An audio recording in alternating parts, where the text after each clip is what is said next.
قل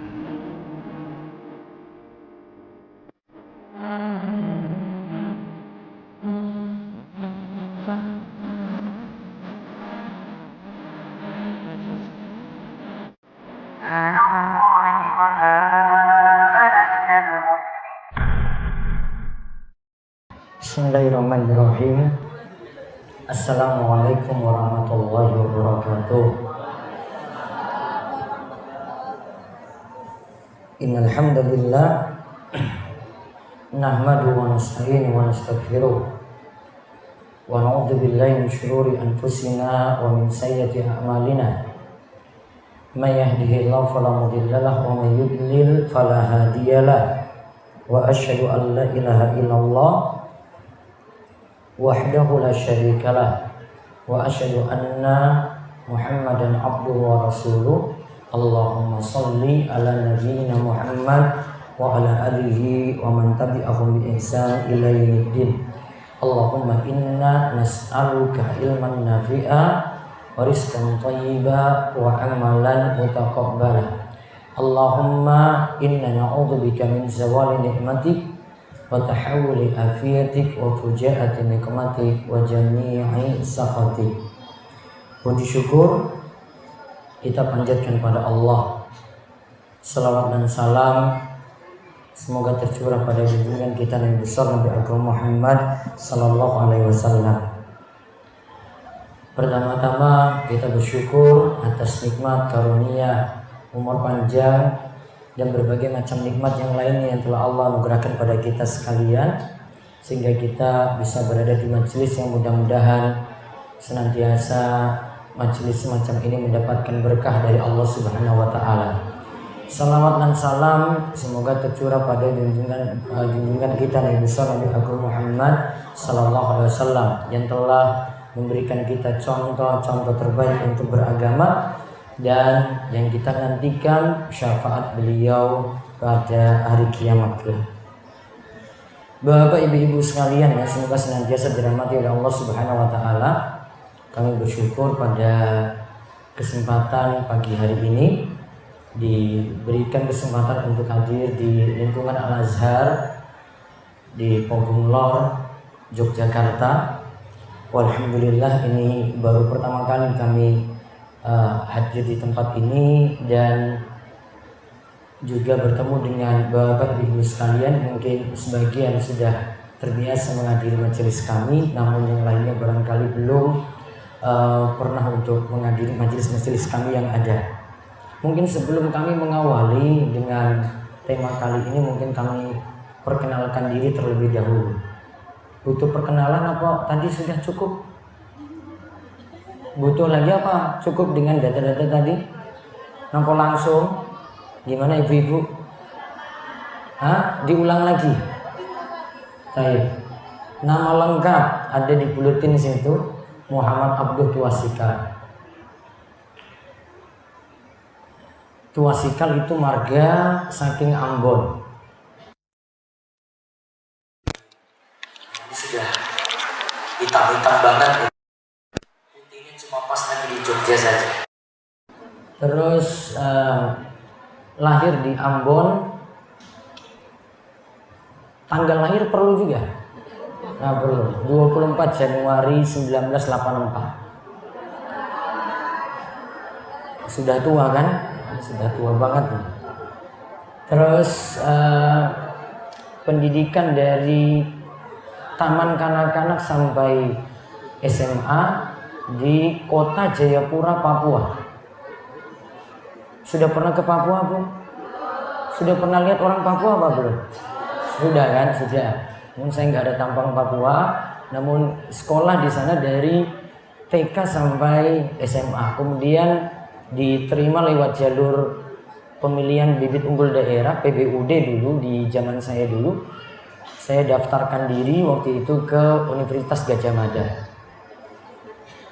Karena sejak SMA saya punya ketertarikan pada pelajaran kimia, saya coba masuk ke jurusan teknik kimia waktu itu. Saya mendaftarkan diri lewat jalur PBUD tadi, lewat jurusan teknik kimia. Alhamdulillah diterima pada tahun 2002 dan selesai tahun 2007 pada bulan Februari.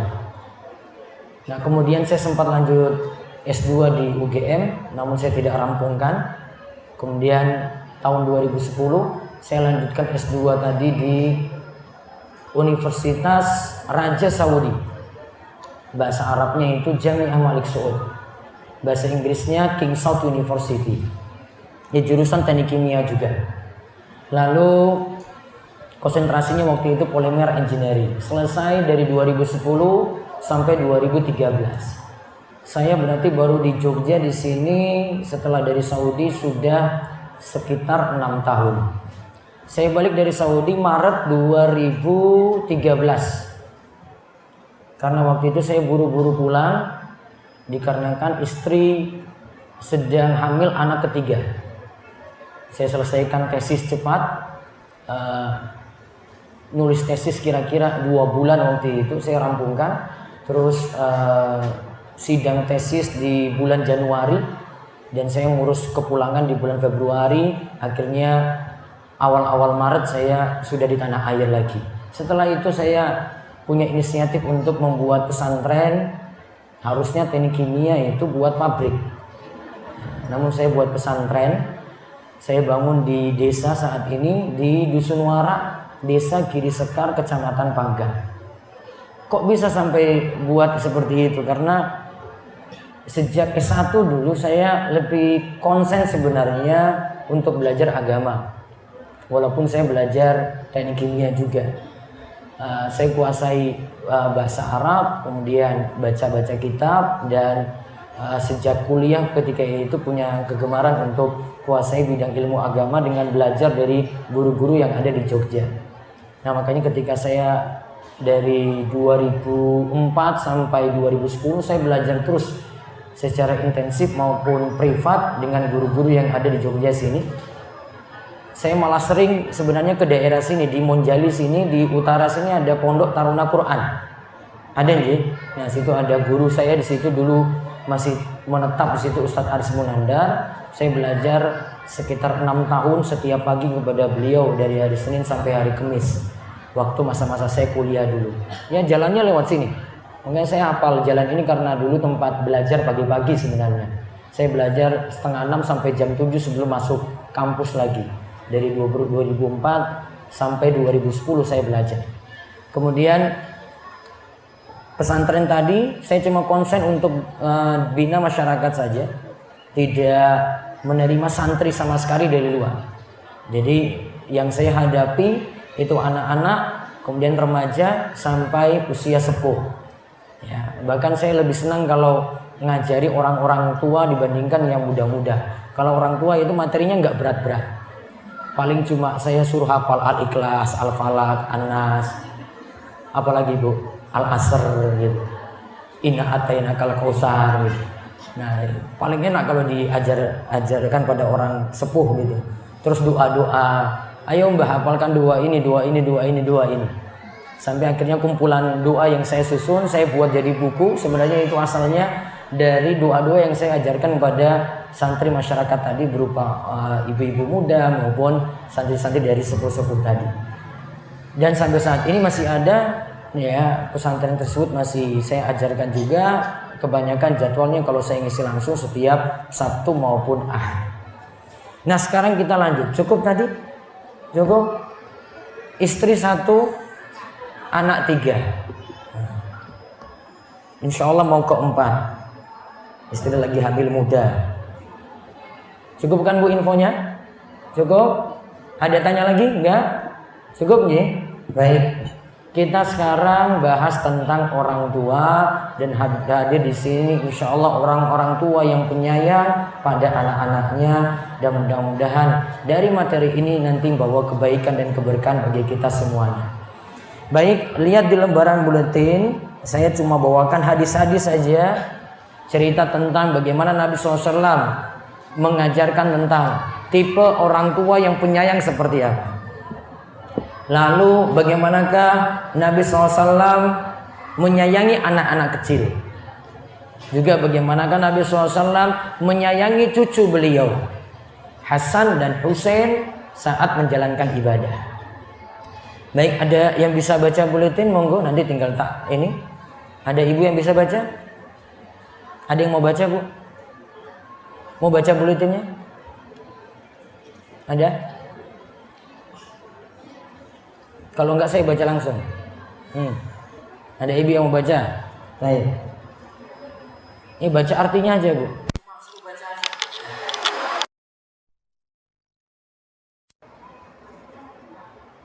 Dari Aisyah radhiyallahu anha, ia berkata, ada seorang wanita masuk ke tempatku dan bersamanya ada 2 anak gadisnya. Wanita itu meminta sesuatu, tetapi aku tidak menemukan sesuatu apapun di sisiku selain sebiji kurma saja. Lalu aku memberikan padanya. Kemudian wanita tadi membaginya menjadi 2 untuk kedua anaknya itu, sedangkan ia sendiri tidak makan sedikit pun dari kurma tersebut. Setelah itu ia berdiri lalu keluar. Kemudian Nabi Shallallahu Alaihi Wasallam masuk ke tempatku. Lalu saya ceritakan hal tadi kepada beliau. Nabi Shallallahu Alaihi Wasallam pun bersabda, barang siapa yang diberi cobaan sesuatu karena anak-anak perempuan seperti itu, lalu ia berbuat baik kepada mereka, maka anak-anak perempuan tersebut akan menjadi penghalang untuknya dari siksa neraka. Baik, disebutkan ja'atni imra'atun, ada seorang wanita mendatangiku. Wa maha ibnatan, dia memiliki 2 anak, yaitu 2 anak perempuan. Fasa'alatni, dia minta-minta lagi mengemis kepadaku. Falam tajid indi syai'an ghairu tamratin wahidatin. Aisyah jawab, saya tidak memiliki apa-apa untuk diberikan kepada wanita ini dan 2 anaknya, cuma ada di rumah 1 butir kurma, bukan 1 kilo kurma. Namun cuma 1 butir kurma. Untuk siapa tadi? Yang datang sini ibunya dan 2 anak perempuan. Fa'ataituha iyyaha.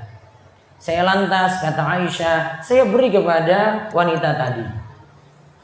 Fa'akhadhatha faqasamatha baina ibnataiha. Wanita tadi ambil 1 butir kurma tersebut.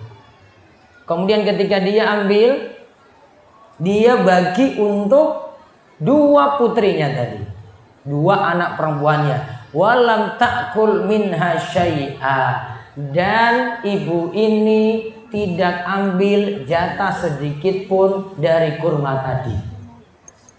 Jadi cuma 1 kurma ini dia belah jadi 2, kemudian dia serahkan kepada anak perempuannya yang 2 tadi. Kemudian summa qamat, dia berdiri, fa kharajat, dan dia keluar, wa banataha. Kemudian anak perempuannya tadi fadakhala ala Nabi SAW, fadakhala alayya Nabi SAW. Lantas dia keluar bersama 2 anak putrinya. Lantas ketika itu Nabi SAW itu masuk. Fahaddastuhu, kemudian aku bincang-bincang dengan Nabi SAW hadisaha, aku ceritakan tentang peristiwa tadi. Faqala Nabi SAW, ketika itu Nabi SAW katakan, manibtuliya, siapa yang diberi ujian, minal banati, dari anak-anak perempuan, bisyai'in, diberi ujian dengan sesuatu, fa ahsana ilaihinna, lantas dia buat baik pada anak-anak perempuan tadi, kunna lahu sitron minan nar, maka dia memiliki penutup. Sitr itu penutup, hijab, penghalang dari api neraka. Ini ceritanya ibu plus 2 anak perempuan. Kata Nabi SAW, siapa yang buat baik pada anak-anak perempuan semacam itu, maka dia memiliki pelindung dari api neraka. Hadis kedua dibacain lagi. Hadis kedua lagi, Bu. Dari Aisyah.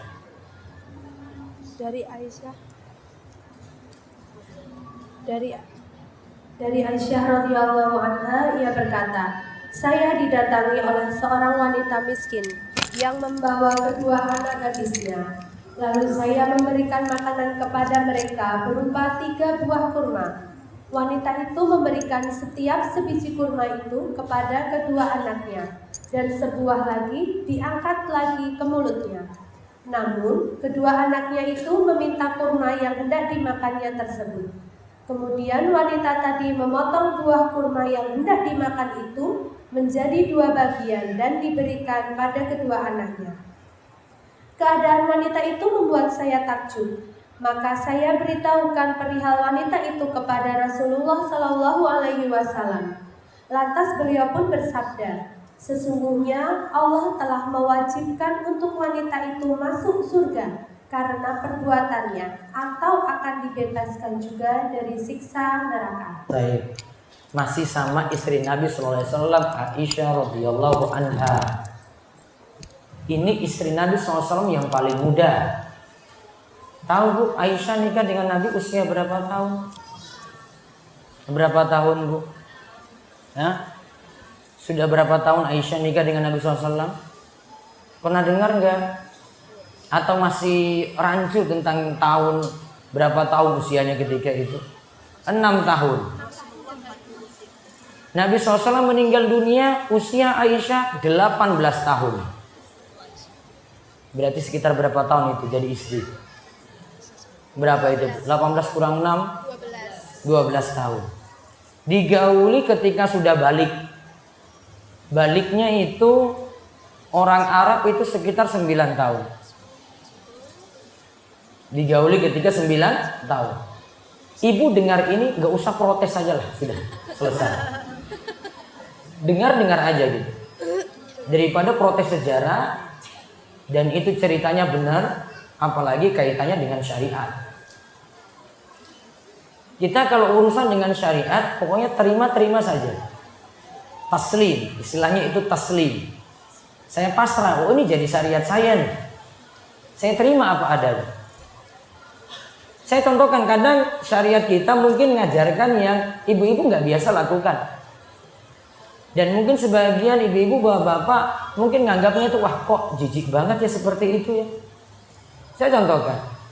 Nabi SAW itu katakan, jika salah seorang di antara kalian itu makan, selesai makan, lantas lihat ada sisa makanan di ini. Apa ini? Jari. Berarti makannya Nabi SAW pakai tangan. Maka jari ini ada sisa makanan tadi, jangan biarkan sisa begitu aja. Apa yang dilakukan oleh Nabi? Nabi katakan apa? Jilat itu. Nah, ibu saja bilang, lihat saya kayak gini aja sudah bilang, ih kok bisa? Ibu terima dulu aja. Gak lakukan bukan urusan saya ini. Saya cuma menyampaikan aja gitu. Apa hikmahnya Bu kira-kira di sini, coba lihat. Kok sampai diperhatikan sekali? Nanti biar ibu ngajar pada anak ibu nanti di sini. Apa Bu kira-kira? Apa hikmahnya? Kira-kira kalau orang ini pun dihabiskan, sini ada sisa makanan di sini dihabiskan. Orangnya sifatnya boros nggak kira-kira? Enggak. Wah ini nikmat ini.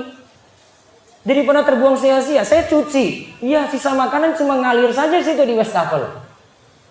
Iya kan? Mubazir. Padahal masih bisa kita nikmati. Kita tidak remehkan nikmat itu. Yang kedua, kenapa ini Nabi SAW ajarkan? Padahal Nabi itu seorang tokoh besar.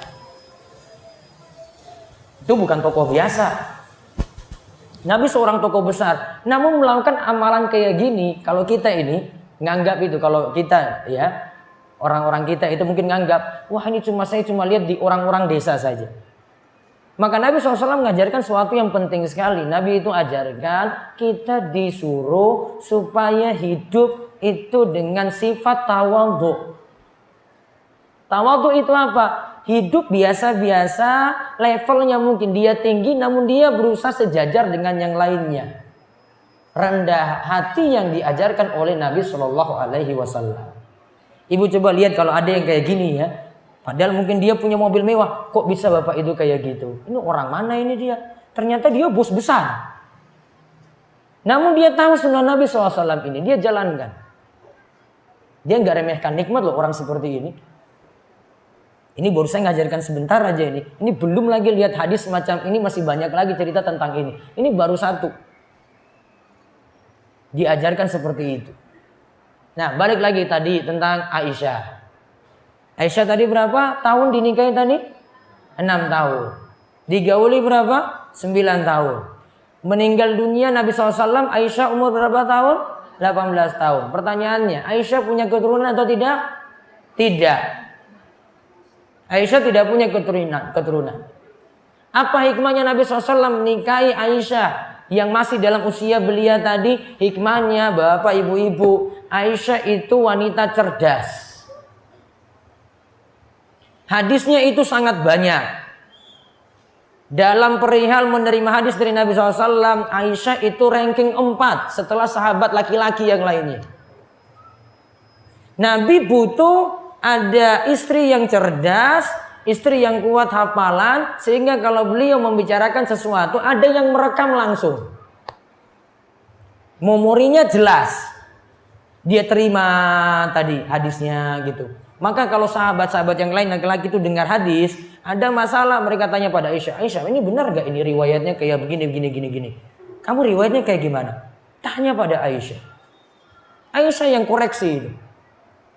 Butuh kalau seandainya Nabi SAW nikahin yang sepuh semuanya, coba lihat hafalannya gimana.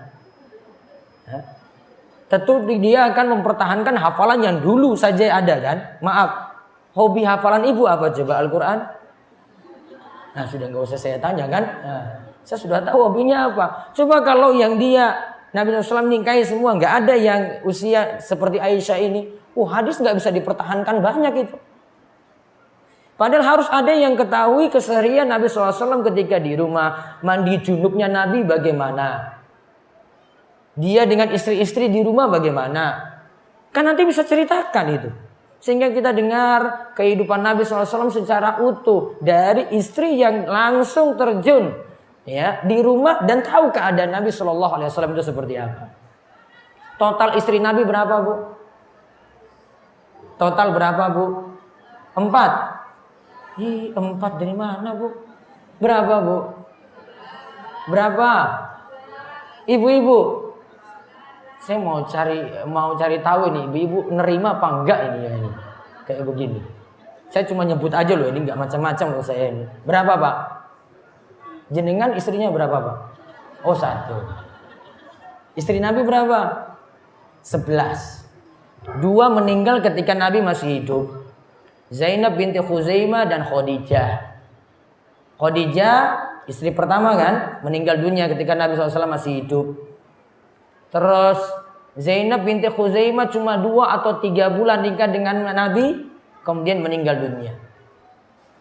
Waktu singkat, waktu itu menikah dengan Nabi SAW. Sisa 9 berarti ketika Nabi SAW itu hidup dan meninggal dunia, Nabi SAW meninggalkan 9 istri tadi.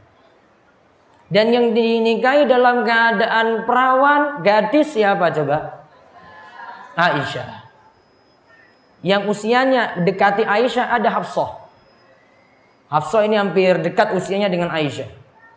Namun masih muda Aisyah. Ya. Dan istri-istri yang lain ada yang di atas 40, ada yang di atas 50 tahun ketika menikah dengan Nabi SAW. Nah, lihat Aisyah katakan, Ja'atni miskinatun. Ada orang miskin, wanita miskin menghadapku, yaitu datang ke hadapanku, tahmilu ibnatain. Bawa ketika itu 2 anak perempuan. Namun ceritanya lain dengan tadi ya. Ibnatainilaha. Fa'at'amtuha. Aku lantas beri makan kepada mereka. Berarti ini ibunya tambah 2 anak perempuan. Aisyah ketika itu katakan, saya beri salah satamarat 3 kurma. Kurma jenis apa ini bu? Disebut nggak di sini? Nggak disebut. Ibu tahu jenis-jenis kurma atau tidak? Kurma apa yang paling bagus? Ibu, beras apa yang paling bagus bu? Tahu beras ya? Kalau kurma apa yang paling bagus belum tahu? Kalau ibu umroh ya, kalau kurma obat itu namanya kurma ajwa. Ya. Namun kalau ibu umroh saya sarankan nanti cari nanti dekat-dekat hotel itu kurma sukari. Ajak lembek, Ya, kalau masih segar-segar itu dia lembek sekali, nggak terlalu kering, antara kering dan lembek sekali. Dan itu yang paling enak kurma sukari. 3 kilo itu sekitar 45 rial. Kalau ibu dapat di atas ini berarti ibu entah nggak pinter nawar atau memang nggak tahu. Nah itu aja. 45 rial. Kurma apa tadi? Sukari. Namun di sini dikatakan kurma umum. Apa kira-kira manfaat ibu konsumsi kurma kira-kira apa? Tahu nggak? Ingat hadisnya aja ini ya. Nabi SAW itu katakan, siapa yang pagi hari konsumsi 7 butir kurma ajwa. 7 butir kurma ajwa. Maka dia akan sulit terkena sihir dan juga sulit untuk terkena racun. Manfaatnya apa? Nangani sihir. Sihir itu macam-macam ya, santet dan sejenisnya. Dan juga racun. Berapa butir tadi? 7. Kalau nggak ada ya sudah 1 butir aja lah, nggak apa-apa. Kurma apa tadi saya sebut? Ajwa. Namun yang tepat di sini kurma ajwa, sebagian ulama katakan sekarang sudah punah, tidak ada lagi. Yang di pasaran cuma ya orang namakan saja kurma ajwa. Jenis kurma apapun bisa. Khasiatnya seperti itu. Nangani sihir, nangani racun. Nah lalu 3 kurma tadi, fa'ataitu kulla wahidatin minhuma tamrotan. Saya beri kepada 3 ini, ibunya 2 anak perempuannya masing-masing 1 kurma. Ibunya dapat 1, anak perempuannya 1-1. Terus warafa'at ila fiha tamrotan litakulaha. Ibu ini ingin masukkan kurma dalam mulutnya, anak-anaknya sudah makan tadi 2. Lantas fasta'amatha ibnataha fasyaqqatit tamrota. Ketika ibunya mau makan tadi jatah kurmanya, kan dia dapat 1. Anak perempuannya 2 ini minta, "Bu, saya pingin lagi. Bu, saya pingin lagi kurma tadi." Padahal ini jatah siapa? Jatah ibunya. Ibunya kasih enggak? Sudah, akhirnya dia belah kurma ini, kasih separuh, ini separuh. Berarti ibunya dapat jatah atau tidak? Tidak. Sifat ibu-ibu biasanya seperti itu. Beda dengan bapak. Betul nggak Pak? Kalau bapak nggak mikir tuh, wah sudah nanti tak beli lagi. Kalau ibu nggak, saya nggak makan nggak apa-apa kalau ibu-ibu itu. Dia kasih ini anaknya ini anaknya ini. Ya, ini sifat dasar wanita kayak gitu. Kalau laki-laki enggak, sudah nanti bapak beli lagi, sudah ini bapak habiskan aja ya. Anaknya punya es krim, bapaknya yang habiskan itu. Ya. Ini bakar gini, itu sisa, sudah untuk bapak aja. Padahal adiknya meminta lagi, sudah nanti bapak beli lagi, tak habiskan aja ini. Betul nggak Pak? Saya juga kayak gitu sebenarnya. Nanti beli lagi. Ya. Dia bagi tadi separuh, akhirnya nggak makan. Nah, cerita ini dibawa pada Nabi Shallallahu Alaihi Wasallam. Aisyah cerita, wahai Rasulullah, tadi ada seorang wanita datang, dia bawa 2 anak perempuan, saya kasih mereka 3 kurma. Yang satu-satu sudah dapat, namun ketika mereka sudah makan kurma tadi, mereka masih pingin kurma lagi, minta pada ibunya. Akhirnya ibunya kasih mereka jatah kurma miliknya, dia bagi separuh-separuh. Maka kemudian Nabi SAW mengatakan, Innallaha qad aujaba laha bihal jannah au a'taqaha biha minan nar. Sungguh Allah telah memasukkan wanita tadi dalam surga, atau Allah akan lepaskan dia dari siksa neraka. Berapa anak tadi Bu? Punya anak berapa? 2. Maka syukurilah kalau sudah punya 2 anak perempuan. Kalau masih punya 1, tambah 1 lagi. Siap ya ibu-ibu ya? Wah ini 2. Dalil ini sudah jadi dalil Bu. Siapa saja yang punya anak perempuan. Berapa di sini? 2. Makin banyak makin afdol. Sekarang kenapa kok Nabi SAW tidak bahas di sini anak laki-laki? Kok dibahas di sini anak perempuan? Anak perempuan kok yang disebut, yang diberi makan, yang dikasihi, ya, yang dibuat baik, akan masuk surga, kemudian akan lepas dari neraka. Nah kita lihat Jawabannya di bahasan berikutnya. Keutamaan menyayangi dan berbuat baik pada anak perempuan. Monggo lanjut dibaca.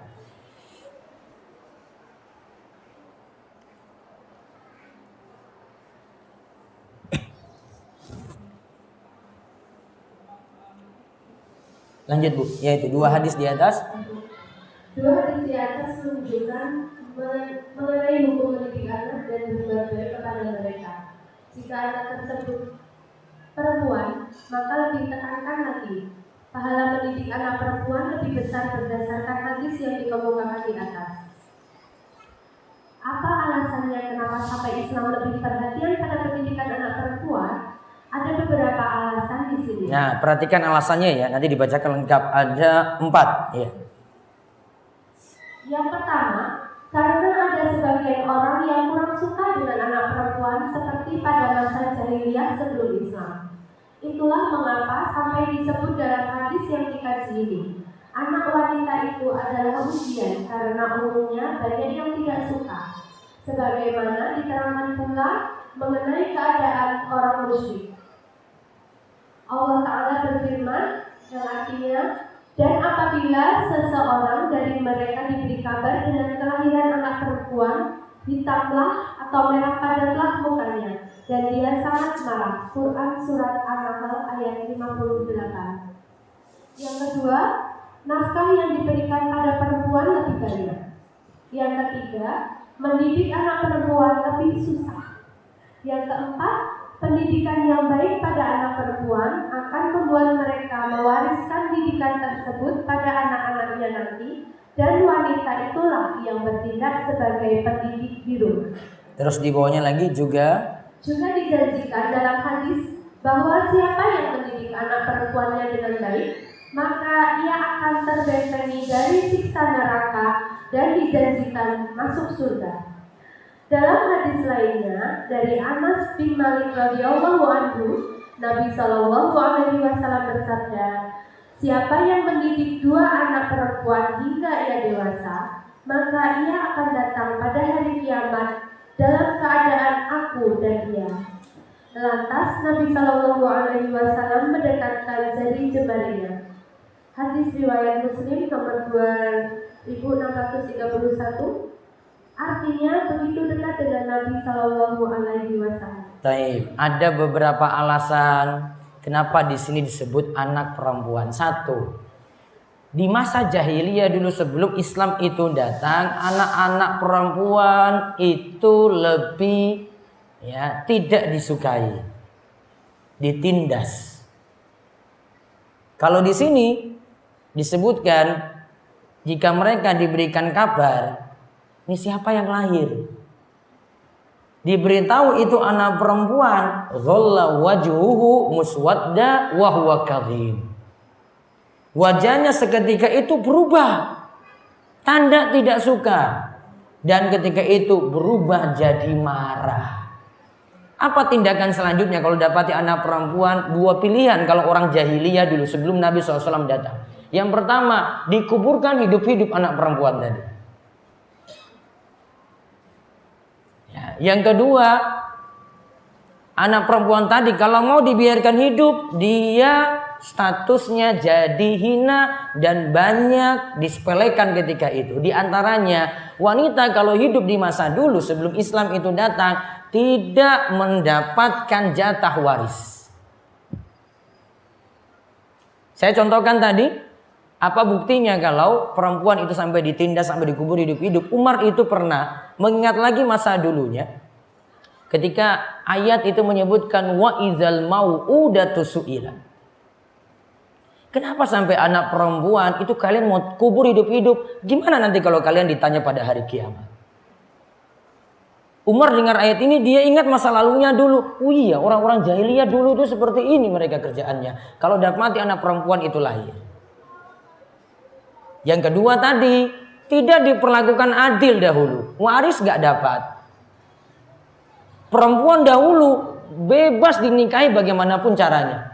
Sampai ada laki-laki itu punya 8 istri, 9 istri. Maka ketika Islam datang, ya Nabi SAW katakan, itu lepaskan semuanya, tinggalkan 4 saja. Karena batasannya itu menunjukkan bahwasanya orang jahiliyah dulu nggak tahu aturan kayak begini. Apapun mereka pokoknya nikahi saja. Tanda itu disepelekan. Islam itu agungkan perempuan. Ya, jadi bukan saat-saat ini saja, dari dulu Islam itu agungkan. Kemudian perlu dipahami juga Pak Bu ini, ya, anak perempuan lagi di sini nafkahnya kalau mau dibandingkan dengan anak laki-laki, nafkahnya itu ngurusnya lebih banyak. Baju anak laki-laki dengan baju anak perempuan mana yang lebih mahal, Bu? Perempuan. Apalagi kalau sudah usia remaja kan? Ya, anak perempuan dengan anak laki-laki mahalan anak perempuan. Bapak sekarang pakai baju saja dengan ibu pakai baju, kira-kira mahalan mana ini bapak bajunya dengan istrinya sendiri? Nah, ibu-ibu sendiri coba. Itu aja, nafkah lebih besar. Dan nanti ini, selama ini belum menikah, anak putri ini belum menikah, nah ini tanggungan bapaknya terus untuk nafkahi. Ketika sudah menikah, nah, di bawah suami, maka suaminya yang nanti nanggung nafkah. Ketika ini cerai nanti dengan laki-laki ini, bapaknya lagi kembali nanggung nafkah si perempuan. Atau anak putri ini kemudian ditinggal mati suaminya, maka kembali lagi kepada bapaknya nanggung lagi. Nah itu nafkah tetap jadi tanggungan dari laki-laki untuk perempuan tadi. Yang ketiga, didiknya untuk perempuan lebih berat. Dari sisi ngatasi dari pergaulan-pergaulan bebas kalau zaman ini. Lebih repot loh Bu. Kalau ibu nggak jaga, bapak nggak jaga ini, wah anak sekarang ini luar biasa pergaulannya. Ya, lebih mengatasinya tuh sulit. Ya, walaupun dua-duanya mungkin sama-sama berat. Namun kalau punya anak perempuan kita resikonya lebih besar dan perlu jaga terus biar tidak salah untuk bergaul. Kemudian yang keempat, pendidikan yang baik. Kalau kita didik anak perempuan dengan baik, ini sudah jadi anak putri yang baik, nantinya dia jadi seorang ibu, bawa pengaruh pendidikan dari orang tuanya. Dia wariskan lagi pada anaknya karena wanita yang kebanyakan di rumah untuk mengurus anak. Maka di sini pahalanya didik anak perempuan seperti itu. Ditambah lagi Bu, kenapa di sini dimotivasi dengan anak perempuan? Biar untuk hal-hal yang lain dapat tertutupi dengan kekurangan di sini. Contoh misalnya, waris. Laki-laki, jatah laki-laki lebih banyak apa jatah perempuan? Laki-laki dapat berapa? 2:1.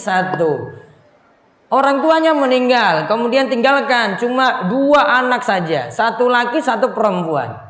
Laki-laki dapat 2 jatah, perempuan dapat 1 jatah. Alias gini hitungannya, laki-laki 2/3, perempuan 1/3.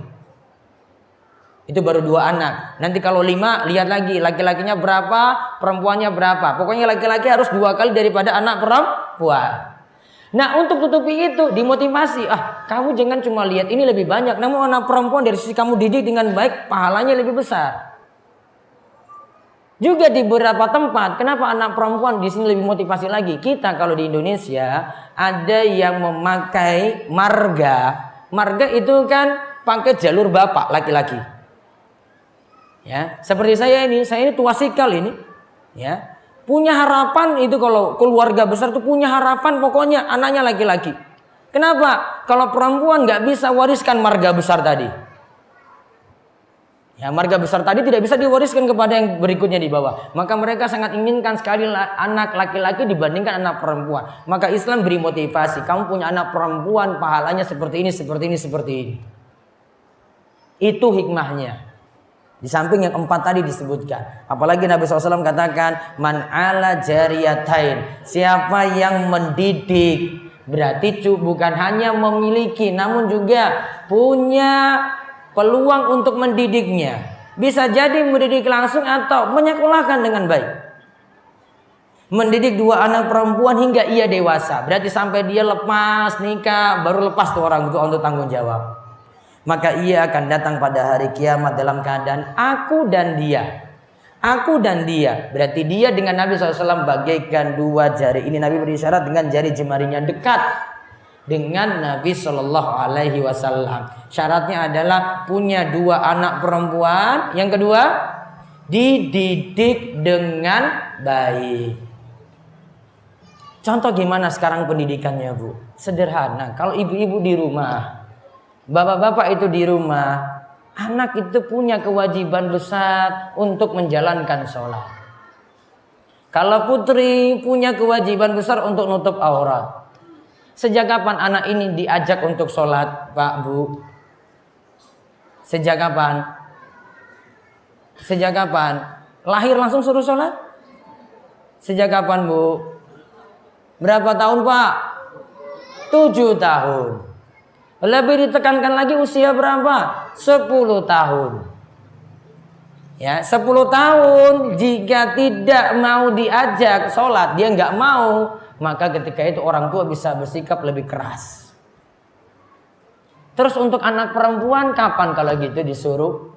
Sama kalau sholat. Sekarang para ulama juga singgung lagi, kapan perempuan anak putri disuruh untuk nutup aurat? Sejak kapan kira-kira, Bu?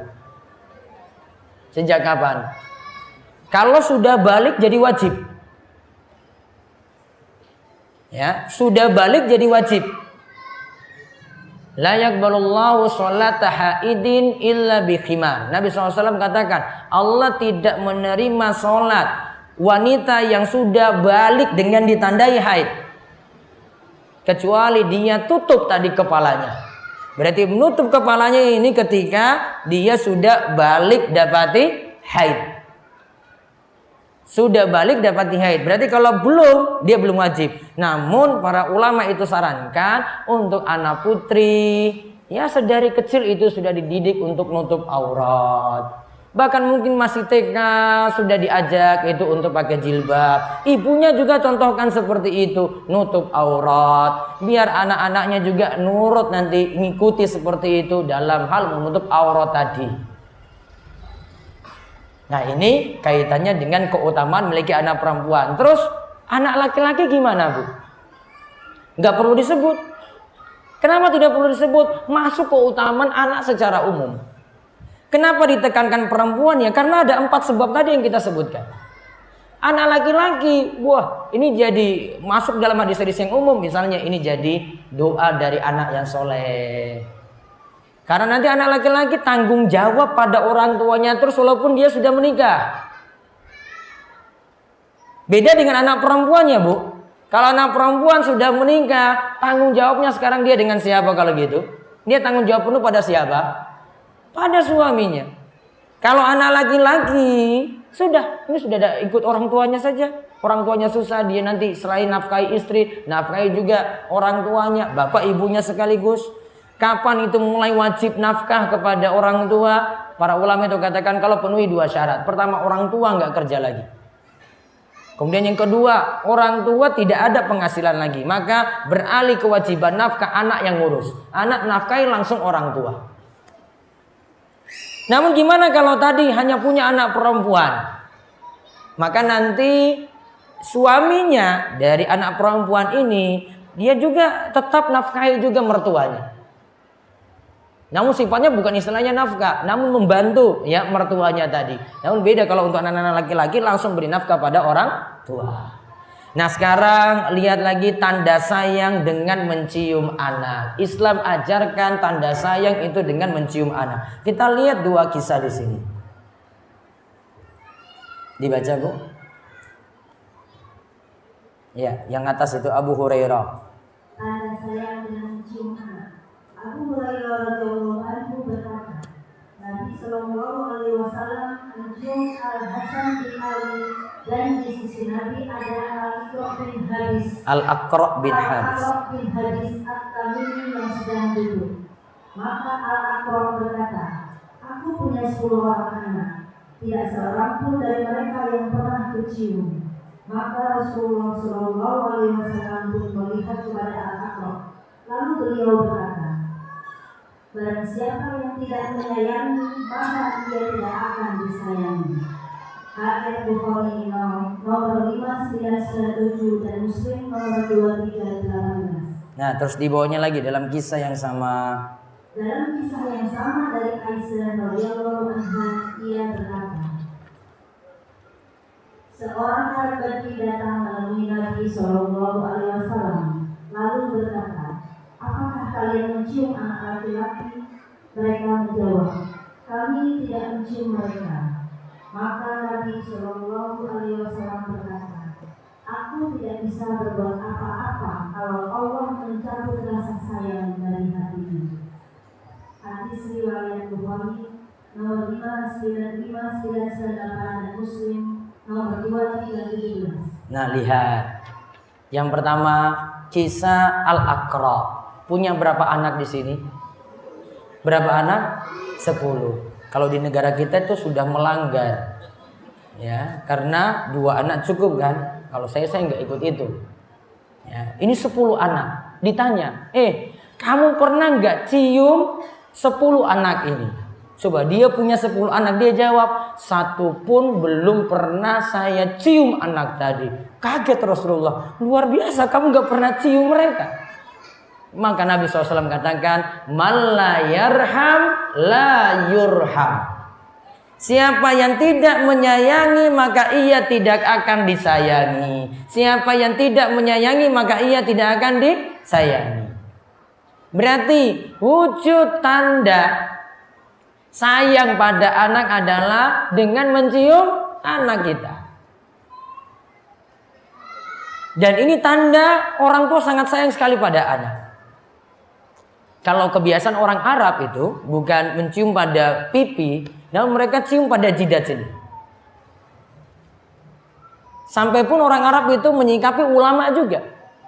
Ulama itu mereka nggak cium tangan, namun dia incar jidatnya. Pokoknya cium jidatnya itu. Sampai-sampai mengelak itu kalau ulama itu mau ingin dicium jidatnya ini mereka mengelak, bukan tangannya. Tangan dia salam, namun dia incar jidatnya tadi. Tanda memuliakan.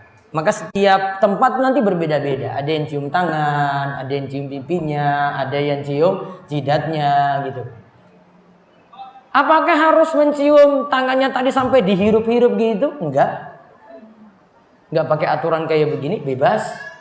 Kalau ada yang anjurkan kayak gini, wallahualam saya belum tahu dalilnya sampai dihirup-hirup itu. Ya, nggak seperti itu. Termasuk anak cium tangan orang tuanya juga demikian. Karena sebagian paksakan untuk ini. Dia katakan bahwasanya Nabi SAW kalau dicium tangannya aja sampai dihirup kayak gitu, nggak perlu. Saya takut ini jadi berlebihan. Ya, cukup cium biasa saja. Nah, kalau di sini Nabi SAW ajarkan pada Al-Aqra, mbok tadi 10 anak tadi kamu sayangi itu pernah ada yang kamu cium gitu. Terus yang hadis berikutnya Aisyah juga katakan, ada orang Arab Badui datang menemui Nabi SAW. Nabi tanya, kamu pernah nggak cium anak-anakmu? Dia jawab, tidak pernah. Kemudian Nabi SAW itu katakan, ya Nabi katakan ketika itu, an-naza'allahu min qalbika rahmah. Bisa jadi Allah telah mencabut kasih sayang dari hatimu. Kamu tidak lagi memiliki kasih sayang. Berarti di sini tanda menyikapi anak tadi, boleh tadi kita cium seperti itu. Dan ini menunjukkan kasih sayang dari orang tua pada anak. Nah, sekarang pertanyaannya, ini tadi berlaku. Ini kalau masih anak-anak, beda kalau sudah besar. Penyikapannya berbeda. Ya, ini kalau masih anak-anak Nabi SAW ajarkan seperti itu. Kemudian ini juga jadi dalil bahwasanya Nabi SAW mengajarkan langsung bagaimana cara menyayangi anak. Ini ajaran dari Nabi kita Muhammad SAW. Juga dari hadis ini juga bentuknya Nabi SAW tunjukkan dalam praktek. Bapak Ibu, pendidikan paling bagus untuk anak itu bukan hanya sekadar teori-teori saja. Namun contoh langsung prakteknya bagaimana dari orang tua. Contoh, sholat. Anak tadi kan disuruh sholat tadi berapa tahun tadi? 7 tahun. Ya, 10 lebih lagi. Maka orang tua yang baik, misalnya bapak punya anak laki-laki, ngajak anak ini bangun subuh bareng-bareng. Kemudian pergi sholat berjamaah subuh di masjid. Anak ini berdiri di mana? Di samping bapak. Di samping, bawa dia terus. Walaupun mungkin kepalanya nengok-nengok sana sini gitu, enggak masalah. Wah anak, Yang penting dia bisa diatur dulu. Dengan catatan ya, anak bisa diatur untuk dibawa ke masjid tadi. Kalau dia masih buat gaduh, baiknya tidak rugikan jamaah lain. Nanti bapak punya bisa timbang-timbang ini anak ini saya sudah bisa bawa nggak ke masjid. Karena kalau sampai dia buat gaduh, ganggu jamaah lain, berarti anak ini bapak cuma untung satu, namun rugikan banyak. Ini rugikan banyak, baiknya tidak. Taruh dia dulu di rumah, ya, nanti dia bareng ibunya. Kalau anak putri, ibu bisa contohkan di rumah. Dan ini pengajaran langsung loh ini. Ini pengajaran langsung. Saya itu biasa kalau imamin sholat, saya panggil anak putra saya dulu. Saya teriak-teriak ini, biar jamaah, saya nggak peduli mau jamaah, mau lain ngatur gimana, terserah. Saya panggil dulu putra saya. Mana ini Ruwaifi. Anak putra saya namanya Ruwaifi. Ya. Orang-orang sudah pada tahu ini, Ruwaifi. Mereka buka jalan, dia maju depan. Harus di samping saya. Kakinya itu kadang kalau ruku, kakinya nggak bisa lurus. Dia nggak mau lurus, dia tekuk-tekuk gini gitu. Saya luruskan lagi. Saya pegang dia di samping gini. Boleh saya gerak seperti ini. Karena dalam keadaan butuh. Ada anak di samping sini sholatnya belum benar. Dia tengok-tengok belakang lagi, saya pukul dia lagi. Oh, langsung dia diam. Pengajaran langsung itu Pak Bu. Ya. Dia kan nanti lihat gerakan saya ketika tahiyat gimana. Dia duduk tahiyat ikut. Oh, bapak saya kakinya keluar. Dia kakinya keluar lagi. Dia ikut lagi. Oh, isyarat jari. Bapak saya isyarat jarinya gini. Oh, dia ikut lagi samping. Ngajar langsung nggak itu? Saya nggak pernah ngajari dia. Ayo, kamu sholat ini saya contohkan ini. Nggak mau saya. Saya sudah praktek. Walaupun untuk hafalan doa-doa dia belum cuma satu saja. Hafalan tahiyat. Kayak tahiyat paling panjang. Yang lainnya dia bisa hafal. Itu contoh ngajar langsung. Jadi anak itu diajak terus. Ya, saya cari dia. Dia sudah tahu itu kalau iqomah. Apalagi kalau iqomah. Wah ini bapak ini lagi cari saya ini di atas. Oh saya teriak-teriak dulu. Pokoknya dia belum maju sampai depan. Wah kena masalah nanti. Habis sholat saya tanya. Kamu sholat di mana tadi? Pak saya tadi di belakang, Pak saya itu pipis dulu di belakang gitu. Oh sudah. Suatu saat itu karena mungkin saking takutnya kalau sholat dengan saya itu, pernah dia tahan pipis. Ya, tahan pipis belum rampung-rampungin saya. Saya baca surat panjang kalau subuh. Subuh dia ikut. Ya, namun ketika itu panjang. Dia sudah tahu saya bacanya itu lama. Ya, lantas dia tahan-tahan terus. Ibunya sudah ingatkan dia kalau memang mau pipis sudah lari aja, batalkan saja sholat. Dia nggak mau, ya sampai kayaknya di samping ini kayaknya mau netes ini. Aduh, saya percepat lagi, sampai salam kemudian Pak saya mau pipis dulu. Sudah kamu bubar sana duluan. Itu saking takutnya itu.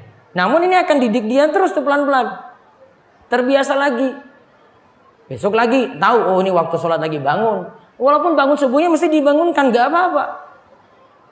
Kalau saya nggak ada, nanti simbahnya atau ibunya bangunkan, ayo sholat. Sudah tahu, sudah jadi kebiasaan. Walaupun orang tua nggak ada, tetap dia sholat.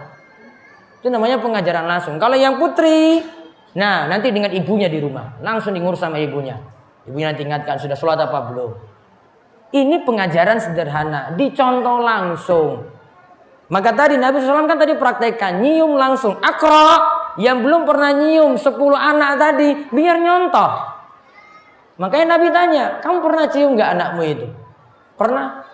Kalau pernah sudah. Kalau belum pernah, Nabi contohkan ini. Mal la yarham la yurham. Siapa yang tidak mengasihi maka dia tidak akan dikasih sayangi oleh Allah Subhanahu Wa Taala.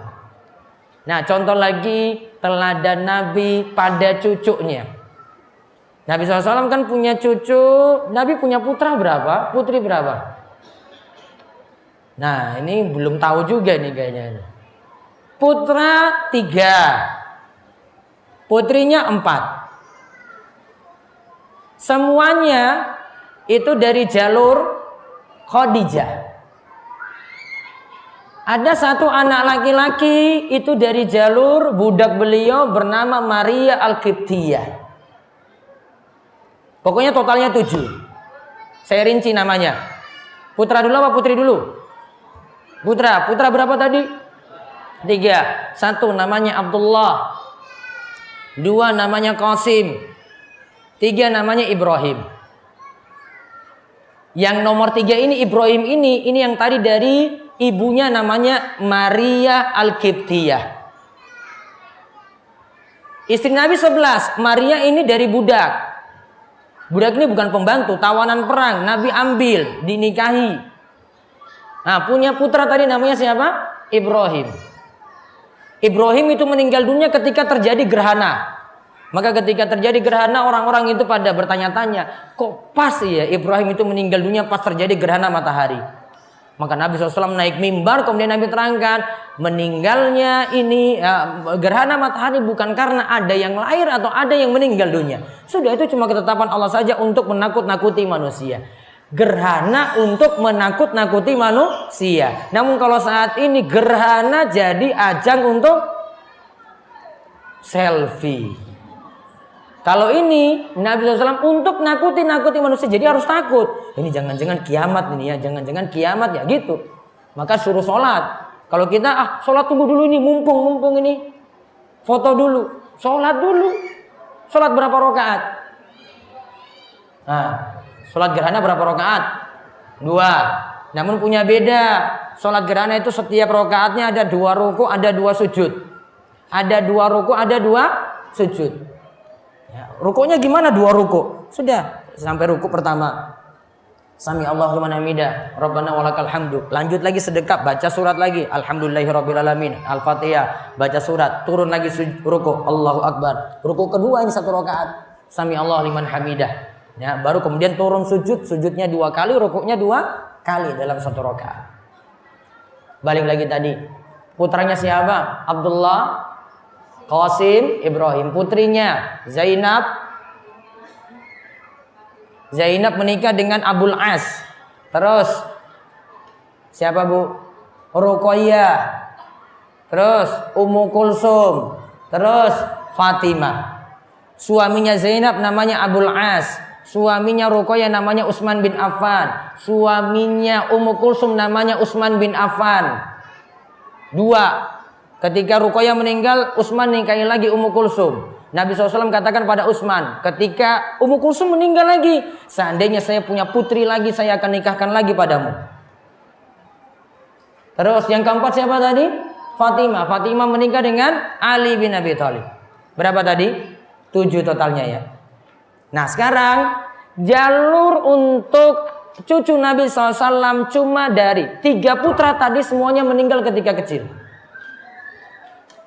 Zainab juga tadi meninggal, Ruqayyah juga meninggal, Ummu Kulsum juga meninggal. Yang bawa garis keturunan itu dari siapa tadi? Fatimah. Nah, Fatimah di sini nanti ada Ali dengan Ali, itu ada Hasan, ada Husain. Nah, sekarang kita lihat hadisnya coba. Nabi SAW ketika itu sholat. Teladan Nabi pada cucu beliau. Al-Hasan menaiki pundak Nabi yang dalam keadaan sujud. Nabi pun memanjangkan sujudnya. Hal ini menjadikan para sahabat heran. Mereka berkata, yang artinya, wahai Rasulullah, engkau telah memperpanjang sujudmu.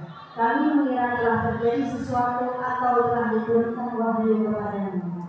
Maka Nabi SAW berkata kepada mereka, bukan, akan tetapi cucuku ini menjadikan aku seperti tunggangannya. Maka aku tidak suka menyegerakan dia hingga ia menunaikan kemauannya. Nah, saat Nabi sujud, cucunya naik ke pundak, jadikan Nabi seperti hewan tunggangan gitu. Nabi suruh turun enggak. Dia maunya lama bagaimana, Nabi sujudnya lama juga ikut-ikut dia. Iya kan? Si siapa tadi namanya? Hasan. Hasan itu mau sujudnya lama bagaimanapun, Hasan itu mau mainnya lama bagaimanapun, Nabi SAW itu biarkan. Sekarang pertanyaannya, berarti boleh sholat sambil bawa anak, boleh atau tidak di sini? Boleh nggak? Boleh. Ada dari putri Nabi SAW, Zainab itu punya anak sebenarnya, namanya Umamah. Ketika Nabi SAW itu mau berdiri, Nabi gendong dia. Ketika mau sujud, Nabi turunkan dia lagi. Berarti ada gerakan tambahan saat kita itu sholat yang masih dibolehkan karena butuh, ya, tidak membatalkan sholat. Tadi ya, sujud.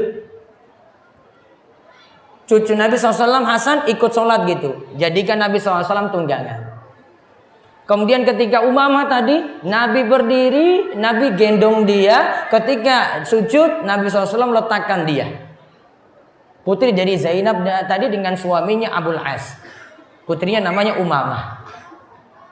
Berarti gerakan tambahan di dalam sholat masih dibolehkan asalkan memenuhi 3 syarat, Bu. Pak. Apa syaratnya? 1. Gerakannya tidak banyak. 2. Gerakannya tadi dalam keadaan butuh. 3. Gerakannya tidak berturut-turut. Apa tadi? 1. Tidak banyak. 2. Dalam keadaan butuh. 3. Tidak berturut-turut. Contoh, tidak banyak. Dia sengaja cuma rapikan baju gini saja. Gini. Batal enggak? Tidak banyak. Yang kedua tadi apa? Dalam keadaan butuh. Tadi kan Nabi SAW ngatasi cucunya Hasan, Umamah. Ketika itu juga ya dalam keadaan butuh, karena ini butuh naik, butuh turun, letakkan, terus gendong lagi. Ini butuh namanya. Nabi SAW lagi contohkan. Pernah Nabi SAW sholat. Ya, sholat. Kiblat di mana coba kiblat? Kiblat mana? Sini ya. Ya, Nabi SAW sholat menghadap kiblat. Kemudian ketika Nabi itu pakai sendal, karena ketika itu masjid belum berlantai keramik seperti saat ini, Nabi SAW sholat pakai terompah sendal. Jibril datang beritahu Nabi SAW, Rasulullah, di bawah sendalmu itu ada najis. Maka seketika itu sholat, lantas ini dilepas. Berarti butuh. Butuhnya kenapa? Melepas sendal yang ada najis, ini dilepas. Sahabat yang ada di belakang ini lagi berjamaah dengan beliau, ikut-ikutan lagi, semuanya serentak lepas lagi. Itu tanda sahabat itu manut pokoknya apa yang Nabi lakukan, nggak banyak nanya. Oh, Nabi lakukan kayak gitu, apa itu? Wah, sudah lepas saja. Selesai sholat baru Nabi tanya, tadi saya lepas karena Jibril beritahukan saya kalau di sendal saya itu ada kotoran, ada najis. Kalian lepas itu kenapa? Enggak, Rasulullah, kami cuma lihat kamu itu lepas, kami juga ikut lepas ketika itu. Berarti gerakan tambahan karena butuh. Juga tidak berturut-turut. Kalau tidak berturut nggak masalah, kalau berturut-turut masalah. Nih, saya punya HP nih. Saya lihat di screen-nya ada pesan masuk. Saya boleh buka nggak? Saya pas sujud, saya buka dulu. Boleh nggak? Nggak boleh. Walaupun saya cuma sedikit gerakannya, 2, 3 gitu. Ya, lihat terus ini saya tarik lagi, scroll lagi ke atas lagi. Berurutan. Butuh enggak? Wah, ini enggak butuh, ini bukan darurat. Ya, mengganggu. Sekarang pertanyaannya, gimana kalau ringtone bunyi terus kita lagi sholat berjamaah, dimatikan atau tidak? Nah, bingung kan? Dimatikan enggak, Pak? Kalau di saku, HP di saku, gampang kan? Cuma gini saya cet, sudah mati. Ya kan? Sekarang HP-nya di depan sini. Gimana coba? Bunyi terus. Nggak diangkat, dia ngebel lagi. Kering, kering, kering lagi. Ini apa lagi ini? Atau begini gerakannya, tarik ini. Batal. Terus gimana kalau gitu? Sekarang, ini ganggu nggak? Ini soft ini ganggu nggak jamaah yang lain? Kalau ganggu, ini dibatalkan, sholatmu dibatalkan. Kamu rugikan ini, ada 10, ini ada 10, rugikan 20 orang. Kamu untung sendiri. Berarti saya batal, saya ambil ini HP. Saya matikan dulu HP, terus saya ulangi sholat lagi dari Allah. Gitu. Sama seperti ibu, ini saya sering ingatkan ibu-ibu karena ini takmir masjid sering tanya, ibu bawa anak dan anak itu nangis-nangis.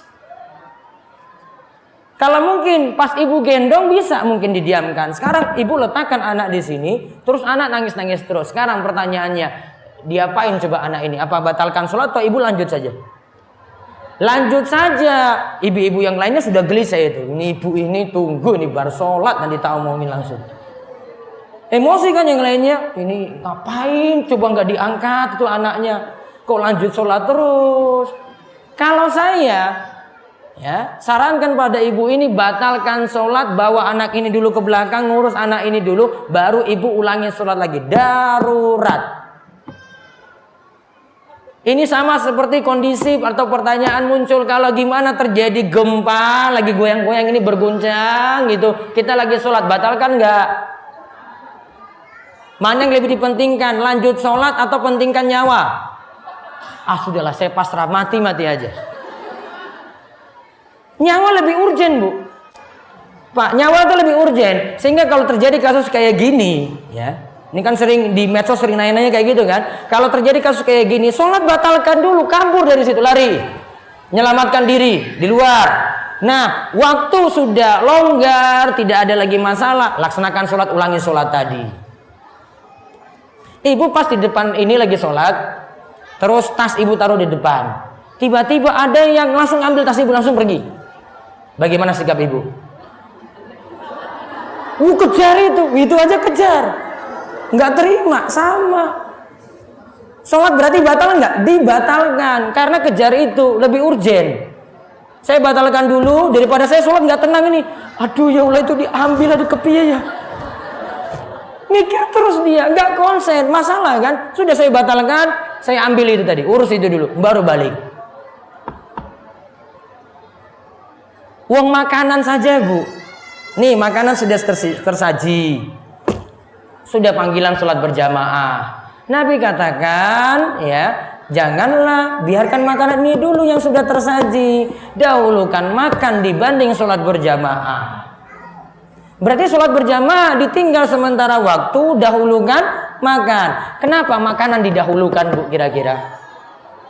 Kenapa makanan didahulukan? Pak, mie-nya sudah matang loh, ini istri baru masak.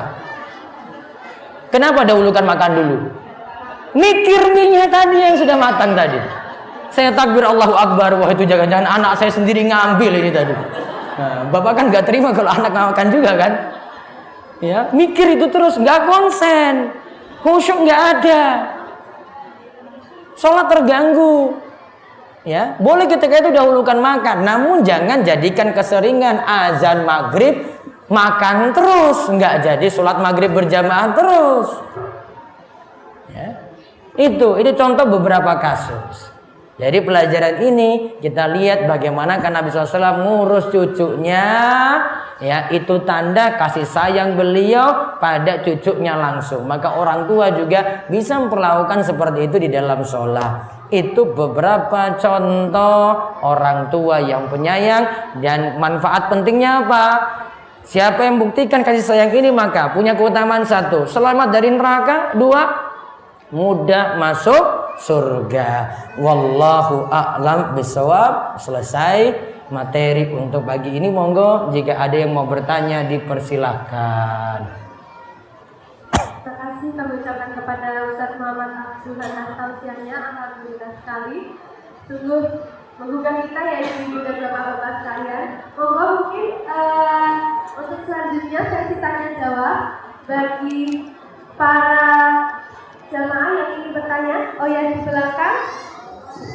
Di belakang, 1, 2. Oh, ini? Lewat kertas ini. Oh ya. Satu lagi. Bisa lewat kertas juga. Oke, bentar. Ini ada kuisnya atau enggak? Biasa aja tuh, Bu. Ya. Ada yang nanya langsung, bisa kasih mic? Ada tadi angkat tangan dulu. Tadi di sebelah sana ya. Ya.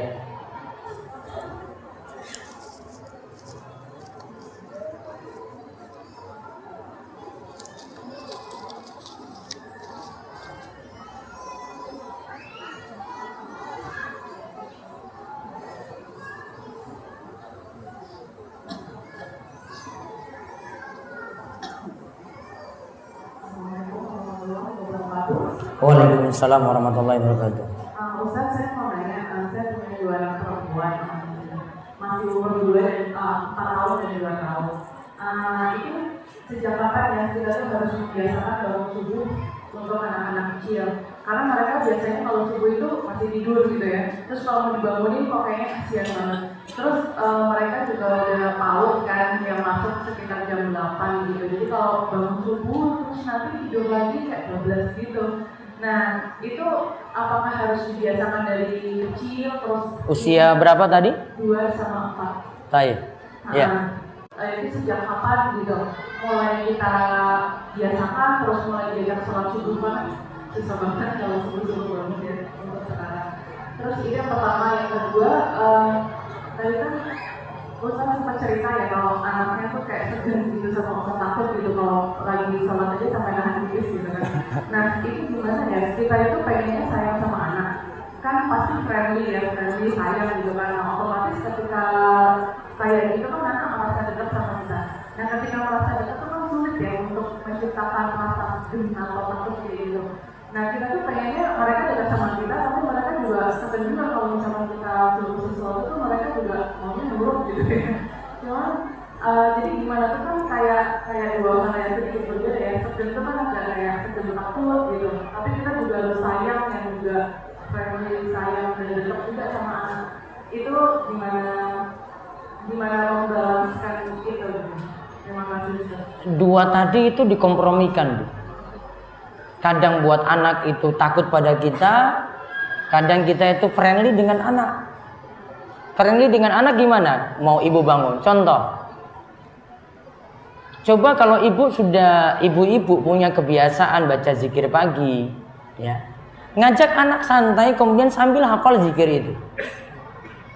Saya itu kadang nurut mereka. Kalau subuh gak mau zikir pagi, ya. Sudah, kamu berangkat sekolah. Ya baik, sebelum berangkat kita hafalan dulu. Saya barengan dengan mereka sama-sama baca zikir itu dari awal sampai akhir. Barengan. Sampai dia itu hafal, mereka sudah hafal. Namun saya harus tuntun itu terus gitu. Itu bentuk saya seperti dengan mereka itu seperti teman. Jadi ada ibadah-ibadah saya barengan dengan mereka. Saya nggak paksakan dia. Ayo, saya tunggu sampai kamu baca itu sampai selesai. Nggak mau. Saya barengan dengan dia itu baca. Walaupun dia itu sudah hafal. Itu tadi. Itu bentuk untuk friendly dengan mereka. Kalau buat mereka itu segan tadi, kadang kita harus tegas dalam beberapa hal. Ya, sholat gitu diajak. Nah, bentuk balasannya gimana? Kalau dia sudah rajin kayak gini, kita sanjung dia kadang. Ya, saya kebanyakan kalau untuk termasuk anak-anak TPA juga secara umum kayak gitu. Saya nggak bilang mereka itu nakal, saya nggak mau. Saya balas dengan kalimat, ya, ini anak-anak soleh ini, padahal nakalnya keterlaluan. Saya hadapi anak-anak TPA itu, ngeyelnya bukan main. Ini bukan anak-anak saya. Namun kalau dengan mereka sebelum sholat, saya ngajak mereka sholat juga. Ya habis sholat, saya tahu mereka di belakang itu gaduh, buat ribut, buat macam-macam. Namun saya berusaha dekat dengan mereka, panggil mereka dengan panggilan-panggilan yang baik. Ini anak-anak soleh ini. Saya nggak pernah ubah kalimat itu jadi anak-anak nakal, nggak mau.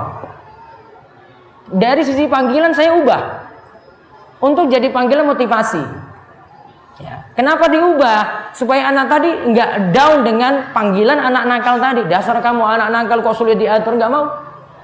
Saya ubah kalimatnya ini. Ini anak-anak soleh, ini anak-anak soleh. Ayo, ini. Habis itu mereka cium tangan gitu. Biasa.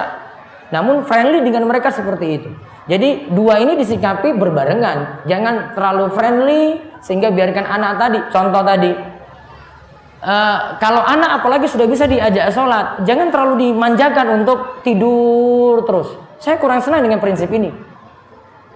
Anak saya tadi saya paksakan dia bangun, saya tunggu dia sampai bangun, baru saya berangkat ke masjid, ya karena cuma sampai ke rumah saja, baru barengan dengan dia. Dia belum bangun, saya belum berangkat.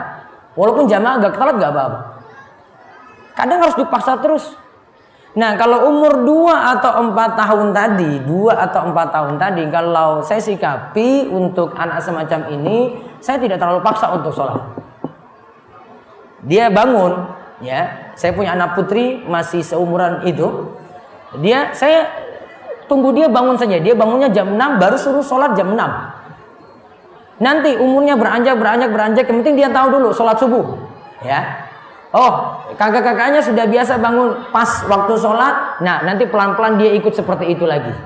Nah, ibu biasakan dia sholat saja dulu. Mau sholat aja. Walaupun kadang nanti sholatnya jam 6 tadi. Yang penting dia tahu punya kebiasaan. Oh, kalau bangun pagi saya harus sholat subuh dulu. Itu yang ibu bangun. Usia segitu belum bisa. Mulai kapan ya sekolah? Saya biasakan itu kalau dia sudah masuk PAUD atau TK itu sudah mulai pelan-pelan itu. Baru nanti dia sholat tepat waktu. Ya, kalau masih usia 2 atau 4 tahun belum. Saya belum bisa maksa ketika itu. Karena anak memang butuh istirahat yang lebih saat itu. Jadi bisa praktekkan seperti itu. Kalau itu yang saya contohkan. Baik. Ada lagi yang langsung? Ada tadi depannya, Bu? Ya. Itu ada, Bu? Itu? Assalamualaikum warahmatullahi wabarakatuh. Waalaikumsalam warahmatullahi wabarakatuh. Begini Miss, kami beberapa pernah baca hadis, itu kan kalau yang punya anak perempuan itu sepertinya ibunya memiliki kemuliaan. Ya. Apalagi yang punya anak perempuan itu Ya. pernah baca memiliki kemuliaan. Ya. Ini untuk yang kita tidak punya anak perempuan, ini apa yang bisa membuat kita itu terpicu seperti memiliki kemuliaan, memberikan memiliki anak perempuan. Baik. Terima kasih. Wassalamualaikum warahmatullahi wabarakatuh. Jadi kesimpulannya tadi tentang anak perempuan, intinya motivasi dari Nabi SAW di sini untuk, kalau saya mau bilang itu menghibur. Karena ada yang nanti kan anak laki-laki terus untuk memiliki garis keturunan, anak laki-laki untuk berbakti padanya. Makanya Nabi SAW bahas anak perempuan saja. Anak laki-laki tentu semuanya akan jadikan itu harapan. Karena nanti kalau kita tidak mampu lagi untuk cari nafkah anak, laki-laki yang nanti berikan kita nafkah gitu. Itu jadi harapan besar, sehingga Nabi kurang mendorong untuk ini, namun tetap punya keutamaan juga untuk anak laki-laki. Nah, terus gimana ibu sikapi ini? Ya, ibu sikapinya sudah anak laki-laki dimiliki, sudah didik anak gitu. Maka sekarang ini bukan masalah untuk ngejar anak laki-laki atau anak perempuan, namun apa saja yang dimiliki pokoknya dididik dengan baik. Jadikan itu sebagai amal jariah. Amal jariah gimana bentuknya? Ibu didik gimana nanti anak tersebut punya peran besar bagi ibu untuk banyak doakan. Amal jariah tetap ngalir terus. Apalagi kalau ibu didik langsung. Seperti itu. Jadi apa yang anak yang ibu miliki saat ini sudah disyukuri. Ya, nggak perlu juga pakai target saya berikutnya mau punya anak laki-laki, saya berikutnya mau punya anak perempuan, nggak usah kayak gitu, Bu. Apa saja yang Allah beri. Anak laki-laki orang lebih banyak syukuri itu sebenarnya dibandingkan anak perempuan. Makanya dimotivasi oleh Nabi dengan memiliki anak perempuan. Jadi kuncinya mensyukuri apa adanya yang sekarang dimiliki dan tugasnya untuk mendidik untuk saat ini. Baik, ada lagi. Sini Bu, satu depan.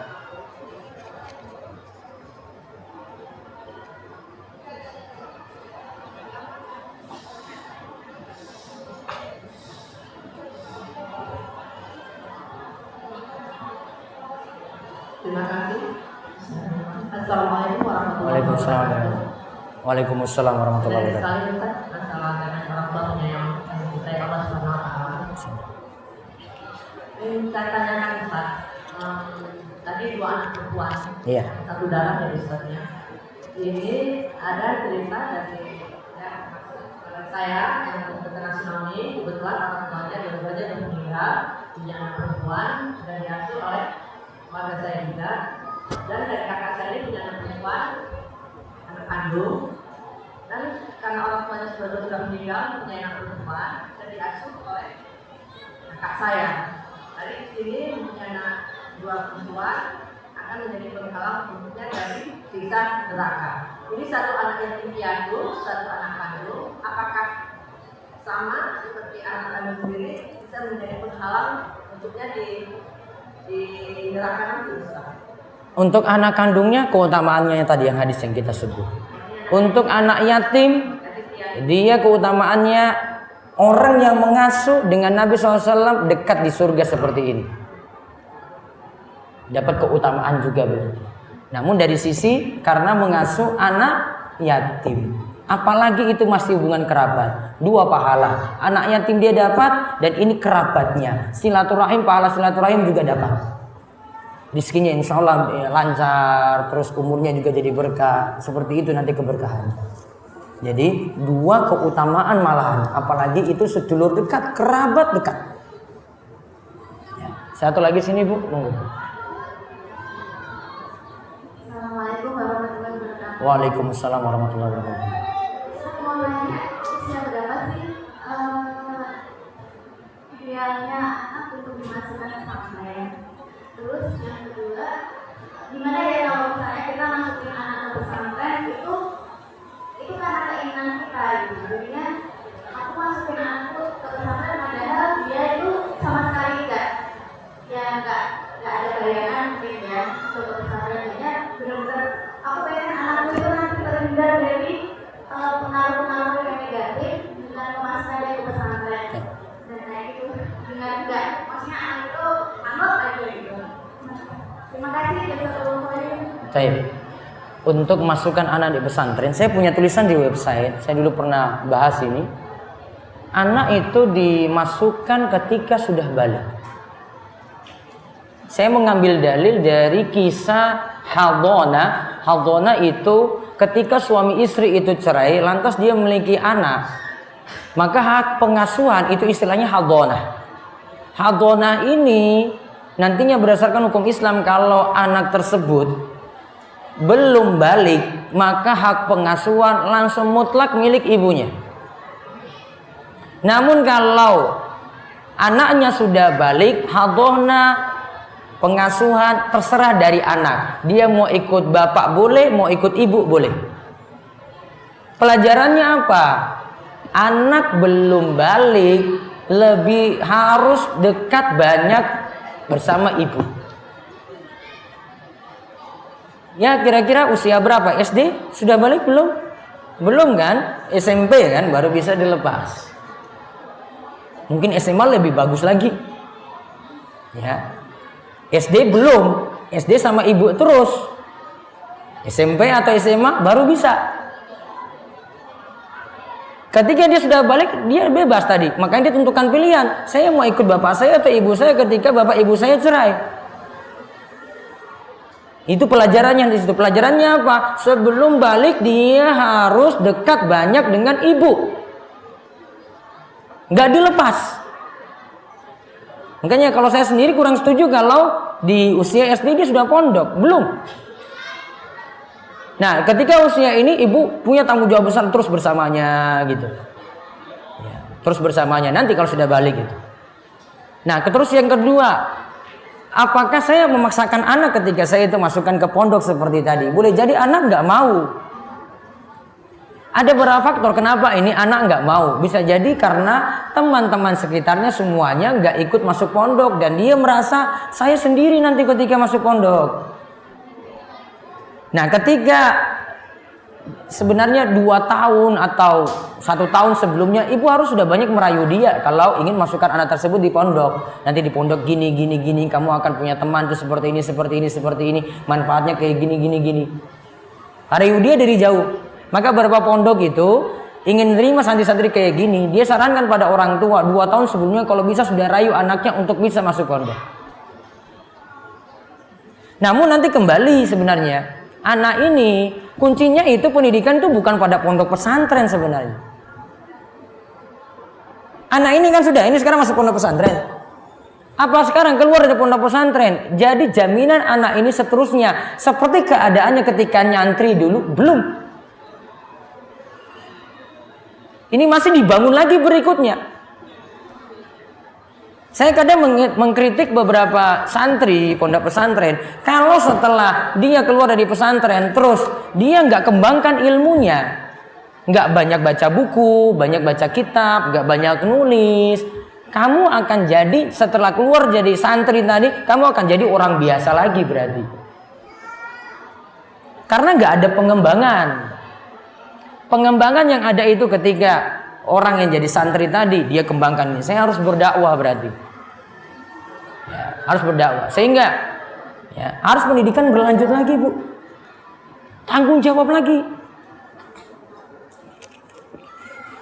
Kalau ibu bisa didik misalnya anak tersebut, taruhlah ibu lihat anak ini punya peluang gitu ya di sekolah biasa. Kuatkan dia nanti ketika di luar sekolah berarti. Ibu tanggung jawab dia lagi, didik hafalannya atau masukkan dia di pondok tahfidz misalnya setelah jam sekolah tadi. Kemudian dia ikut yang luar-luar pelajaran lagi setelah dia sekolah tadi, konsen untuk di situ. Kalau ada, mungkin ini bisa jadi solusi juga. Ini bisa jadi solusi juga. Kalau ada seperti itu, nggak mutlak anak itu harus masuk pesantren. Nggak mutlak. Ibu belum tanya saya, anak saya sekolah di mana? Anak saya sekolah di sekolah dasar umum. Tapi ketika pulang dari situ, satu kampung saya itu semua ikut TPA. Dan pihak sekolah memang tidak ada ekstrakurikuler banyak. Tidak terganggu TPA ini. Mereka di luar sekolah umum ini dididik langsung dengan TPA. Jadi terbentengi itu TPA-nya dari Senin sampai Jumat. Sabtu Ahad libur. Itu terus saja keseharian mereka. Pagi sekolah, sorenya TPA. Pagi sekolah, sorenya TPA. Terus seperti itu. TPA-nya bukan satu pekan 2 kali, bukan. Atau satu pekan di hari A saja, bukan. Tiap hari. Dan dibuat pelajarannya itu berjenjang bagi mereka. Nggak monoton ikro terus. Ada belajar agama. Belajar seperti di pondok dibuatnya. Gitu. Tapi itu cuma ada di Gunung Kidul saja. Mau pindah ke sana nggak ada lahan lagi. Ada lahan tapi ibu nanti banyak susah tinggal di sana. Ini desa, kampung, beda keadaannya. Kita buat bersilabus itu. Itu tadinya namanya nyantri kalong. Santri sekolah biasa, sorenya belajar lagi. Itu namanya nyantri kalong kalau istilah anak pondok. Saya kenapa mau kayak begini? Karena saya dulu bukan background anak pondok. Saya bukan santri pondok, saya nggak pernah rasakan pondok sama sekali. Saya sekolah umum, SD saya umum, SMP saya umum, SMA saya umum, kuliah UGM umum.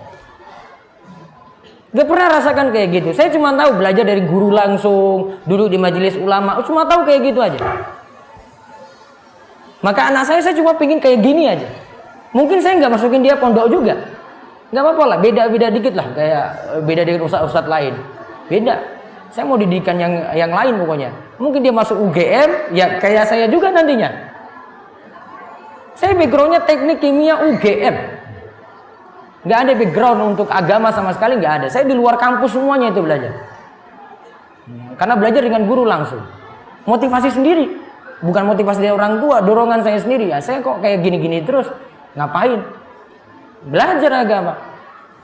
Ibarat saya itu, anak yang kuliah umum itu space otaknya masih banyak. Memorinya masih banyak. Full, masih bisa diisi lagi dengan ilmu agama. Itu. Kalau ibu punya anak cerdas kayak gini, ya, punya cerdas kayak gitu, space-nya masih banyak, nanggung bu, ngajarkan dua-duanya sekaligus saja. Mubazir itu otaknya cuma dibiarin ilmu dunia saja. Ilmu agama masukkan sekalian. Paham bu? Itu cuma sekedar motivasi saja. Ya, jadi nggak selamanya anak itu masuk pondok juga. Ibu nggak mau tahu kondisi anak-anak UGM bagaimana? Coba nanti tanya sama anak UGM yang ada di Pogung sini, terutama di Pogung Dalangan. Ini kan dekatnya Pogung Lor, ini Pogung Dalangan sana. Tanya mereka belajar gimana? Itu anak-anak semua dasar umum itu yang ada. Belajar bahasa Arabnya gimana, ininya bagaimana. Makanya kalau ada anak-anak SMA aja, kamu SMA aja. Tunggu nanti, yang penting kuliahnya di UGM, jangan di kota lain kalau saya bilang. Kenapa di UGM? Saya rasakan sendiri. Alhamdulillah saya di UGM, saya bukan di ITB, saya bukan di UI. Di UGM punya khas yang berbeda bu. Hasilnya beda juga. Ibu belum melihat dosen-dosen UGM itu bisa ngulang ngaji seperti saya semua loh, itu ada. Ngisi kuliah kayak begini juga ada. Namun dia jadi dosen. Gak banyak ngisi seperti saya. Saya jawab lewat kertas ya. Ini sisa 5 menit. Saya punya 3 orang anak, laki-laki, perempuan, dan laki-laki kita sudah biasakan untuk sholat subuh berjamaah bersama meskipun masih di rumah. Tetapi setelah sholat subuh anak-anak tidur kembali. Tidur kembali nggak apa-apa. Namun saran saya kalau punya anak laki-laki, bapaknya bawa anak laki-laki ini ke masjid. Setelah subuh dia mau tidur lagi nggak apa-apa. Ini proses mendidik dulu ini. Saya kadang lihat anak saya capek, sudah capek kamu tidur dulu. Jam 6 baru dia bangun lagi. Karena mungkin dia punya porsi istirahat lebih banyak daripada kita yang dewasa. Apabila ada perlombaan, masing-masing orang dimintai iuran. Buat hadiah dari perlombaan tadi. Apakah iuran tersebut termasuk judi? Judi itu sifatnya ini ada suatu perlombaan, terus punya peran serta dari peserta-peserta yang ikut. Peserta itu ada iuran di situ. Hadiah diambil dari iuran ini. Tidak semua dapat hadiah. Ya, diacak, yang menang saja. Nah, itu namanya perjudian, maisir, istilah bahasa Arab. Apabila seorang istri mengqadha puasa Ramadan, apakah harus izin kepada suami? 2 hal yang ibu puasanya mesti izin pada suami. 1, puasa sunnah. 2, puasa qadha, ya, qadha puasa Ramadan kalau waktunya masih panjang, masih bisa di hari-hari yang lainnya lagi. Kapan minta izin pada suami? Cuma minta izin ketika suami ada di rumah saja. Ketika suami tidak ada, nggak mesti minta izin. Ketika suami ada di rumah saja. Bagaimana status hukum anak di luar nikah, Ustaz? Anak di luar nikah, saya nggak bahas masalah pernikahannya dulu ya. Saya bahas status anaknya. Al-waladu lil firash wal ahiru al hajaru. Kata Nabi SAW, anak itu jadi disandarkan pada pemilik ranjang. Orang yang berzina tidak mendapatkan nasab apa-apa dari anak. Berarti anak hasil zina tidak disandarkan pada bapaknya. Bapak biologisnya tidak dianggap sebagai bapak. Ini punya resiko ketika anaknya perempuan kemudian ingin menikah. Maka bapaknya tidak bisa menjadi wali nikah. Wali nikahnya diserahkan kepada wali hakim, ada di kantor urusan agama. Wallahu a'lam. Terakhir, Ustadz, saya mau bertanya bab fidyah. Apakah fidyah pembayarannya bisa diakumulasi atau harus dibayarkan per hari? Kalau fidyah bentuknya makanan. Sekarang ibu puasa misalnya 30 hari di bulan Ramadan tidak kuat puasa, terus dia memilih fidyah. Maka diakumulasi ketika itu ini jadi 30 fidyah berarti. Sekarang fidyah itu bentuknya apa, Bu? Beri makan. Makanannya berapa kali makan? 3 kali harus 3 kali, apakah bisa 1 kali saja? Kalau dalam pemahaman ayat wa 'alal ladzina yutiqunahu fidyatun ta'amu miskin, surat Al-Baqarah. Bagi yang berat untuk jalani puasa maka hendaklah dia memberikan fidyah kepada orang miskin berupa makanan. Makanannya di sini tidak disebut 3 kali. Sekali beri makan saja sudah dianggap mengeluarkan fidyah. Berarti kalau 30 hari berarti 30 bungkus makan. Apakah akikah bisa dilakukan lebih dari 7 hari sejak hari kelahiran? Apabila kelahiran anak laki-laki tetapi orang tua masih memiliki kemampuan ekonomi yang pas-pasan, bolehkah akikah hanya dengan seekor kambing? Boleh. 2 ekor kambing untuk laki-laki sunnah. Yang dituntut bisa 1 saja mampunya, maka 1 nanti dikeluarkan. Terus harinya tidak bisa hari ke-7, ditunda gini, tidak bisa hari ke-7. Sebagian ulama katakan tunda hari ke-14, nggak bisa lagi hari 21, nggak bisa lagi 28, nggak bisa lagi 8. Batasannya sampai sebelum anak itu dewasa. Ya, sebelum anak itu dewasa. Bisa kelipatan 7 tadi. Namun kalau tidak pakai kelipatan 7 juga boleh. Yang jelas yang paling afdol dilakukan pada hari ke-7. Lahirnya ini hari apa ini? Selasa. Lahirnya hari Selasa. Maka dari hari Selasa ini hitungannya Selasa, Rebu, Kamis, Jumat, Sabtu, Ahad, Senin. Berarti Senin potong kambing. Walaupun makan-makannya hari Selasa.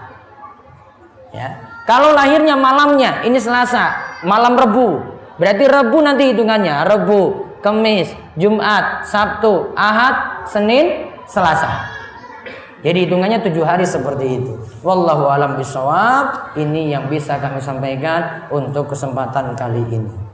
Monggo, ada acara berikutnya? Iya. Baik, kita tutup dengan doa, mudah-mudahan bawa berkah bagi kita semuanya.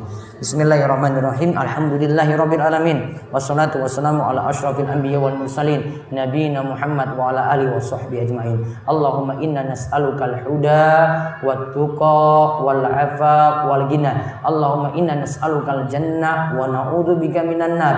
Allahumma inna nas'aluka bi anna nashhadu annaka antallahu la ilaha illa anta al ahad as-samad alladzi lam yalid wa lam yulad wa lam yakul lahu kufuwan ahad. Ya Allah ya Rabb kami, ampunilah segala dosa-dosa kami, ampunilah segala dosa kedua orang tua kami, ampunilah segala dosa orang-orang yang telah meninggal dunia yang mendahului kami. Ya Allah ya Rabb kami, berikanlah kami petunjuk, berikanlah kami sifat ketakwaan, berikanlah kami sifat afaf untuk menjauhi setiap yang Engkau larang, berikanlah kami sifat ghina, diberikan kecukupan oleh-Mu. Ya Allah ya Rabb kami, jadikanlah kami hamba-hamba yang selalu taat kepadamu, hamba yang selalu taat dalam ibadah. Berikanlah juga karunia kepada istri kami, begitu juga berikanlah karunia kepada suami kami. Jadikanlah kami semua sebagai hamba-hamba yang taat kepadamu.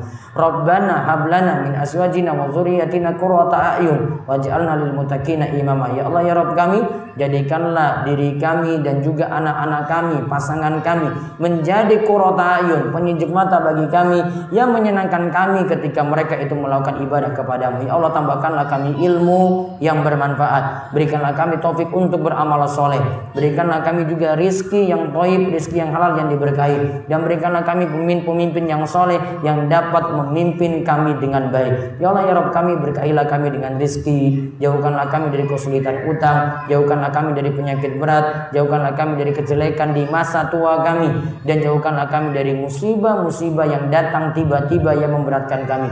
Rabbana atina fid dunya hasanah wa fil akhirati hasanah wa qina adzabannar. Wa sallallahu ala nabiyyina Muhammad wa ala alihi washabbihi ajmain walhamdulillahi rabbil alamin.